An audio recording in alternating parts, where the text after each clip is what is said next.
موجودہ دور میں ہمارے اندر جو بے عملی پائی جاتی ہے،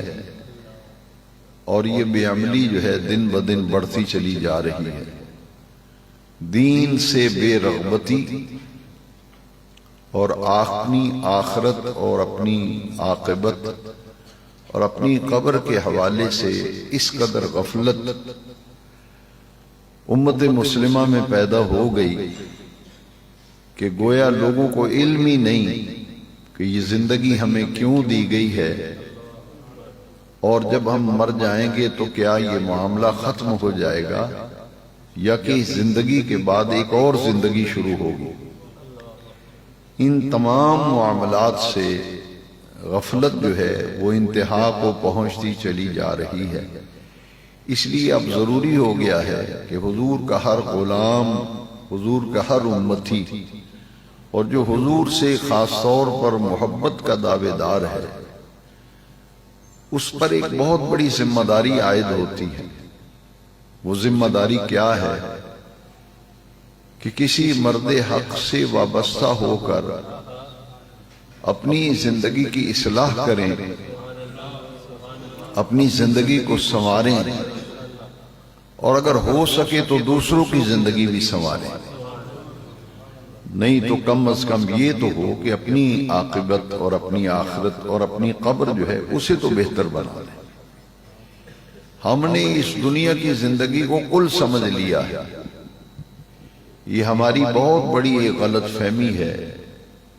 اور ہم یہ چاہتے ہیں کہ یہ دنیا کی زندگی ہماری عیش و عشرت میں بسر ہو جائے، اس زندگی کی فکر ہی نہیں، اس زندگی کی طرف توجہ ہی نہیں جو کہ آخرت کی زندگی ہے۔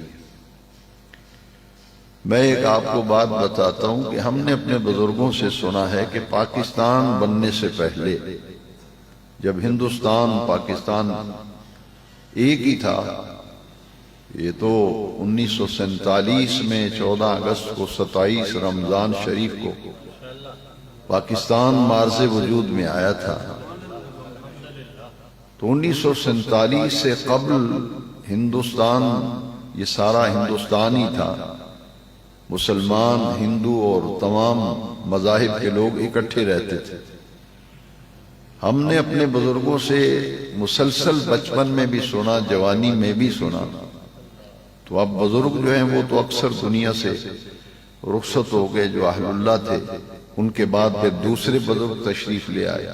اسی طرح یہ نظام زندگی چلتا رہے گا۔ ہم نے ان سے سنا ہے کہ اگر کسی محلے میں سے آدمی گزرتا اور پتہ نہیں چلتا تھا کہ کون سا گھر مسلمانوں کا ہے، کون سا گھر ہندوؤں کا ہے، تو لوگوں نے ایک پہچان رکھی ہوئی تھی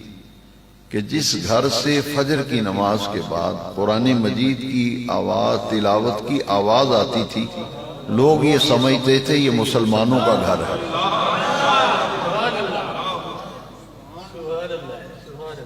یہ نہیں پتہ چلتا تھا کہ یہ مسلمانوں کا گھر ہے، ہندوؤں کا ہے، سکھوں کا ہے، مجوسیوں کا ہے، کن کا گھر ہے۔ تو جس گھر سے فجر کے وقت پانی بہنے کی آواز آتی تھی، نلکا ہوتا تھا اس زمانے میں، نلکے چلتے تھے تو آواز آتی تھی، تو لوگ سمجھ لیتے تھے یہ مسلمان کا گھر ہے، کیونکہ یہ نماز کی تیاری میں ہے۔ اور جس گھر سے چھوٹے چھوٹے بچے ٹوپیاں پہنے ہوئے قاعدے اور سپارے سینے سے لگا کے نکلتے تھے، لوگ سمجھتے تھے یہ مسلمان کا گھر ہے۔ اب حالت یہ ہے کہ گھروں کے گھر بے نماز ہیں، گھروں کے گھر بے نماز ہیں۔ فجر کی نماز کے وقت سب سوئے ہوئے ہیں، کسی کو علم ہی نہیں کہ مسلمان کا کیا مقام ہے، کیا شان ہے، مسلمان کی کیا ذمہ داری ہے، دین ہم سے کیا تقاضا کرتا ہے۔ لہذا ہمارے اندر رسمیں جو ہیں وہ تو بہت آ گئیں، ہم نے بہت سی رسومات کو اپنا لیا ہے، لیکن دین کی حقیقت جو ہے اس سے ہم غافل ہوتے چلے جا رہے ہیں۔ اب میں نہیں سمجھتا، پہلے تو مسجدوں میں ہم بھی دیکھتے تھے، جو بزرگ بیٹھے ہیں سفید ریش وہ جانتے ہیں کہ ایک زمانہ تھا کہ فجر کی نماز کے بعد مسجدوں میں لوگ قرآن شریف کھول کے تلاوت کیا کرتے تھے، وہ بھی اب نظر نہیں آتا۔ مائیں بہنیں بیٹیاں گھروں میں اس وقت گھر کا کام کاج شروع نہیں کرتی تھیں جب تک قرآن مجید کی تلاوت نہیں کر لیتی تھی۔ لہٰذا یہ ساری صورتحال جو ہے، اور خاص طور پر نماز کا جو معاملہ ہے، وہ انتہائی ناگفتہ بے ہے۔ مساجد کی جو حالت ہے وہ دیکھیں کیا ہے۔ لوگ بڑے خوش ہوتے ہیں کہ ہماری مسجد میں 2 صفیں ہوتی ہیں، کسی مسجد والا کہتا ہے 3 صفیں ہوتی ہیں۔ میں نے کہا ٹھیک ہے، آپ اس اعتبار سے کہتے ہیں تو میں مان لیتا ہوں، لیکن اس کو ذرا آبادی کا تناسب دیکھ لیں، محلے کی مسجد کو دیکھ لیں کہ محلے کی مسجد میں نمازی کتنے ہیں۔ مشکل سے محلوں میں 1 صف ہوتی ہے، 1.5 صف، 2 کر لیں۔ فجر کی نماز میں تو بہت ہی بری حالت ہے، تو پورا محلہ مسلمانوں کا ہے، پورا محلہ مسلمانوں کا ہے، تو آبادی کے تناسب سے نمازیوں کی تعداد دیکھ لیں۔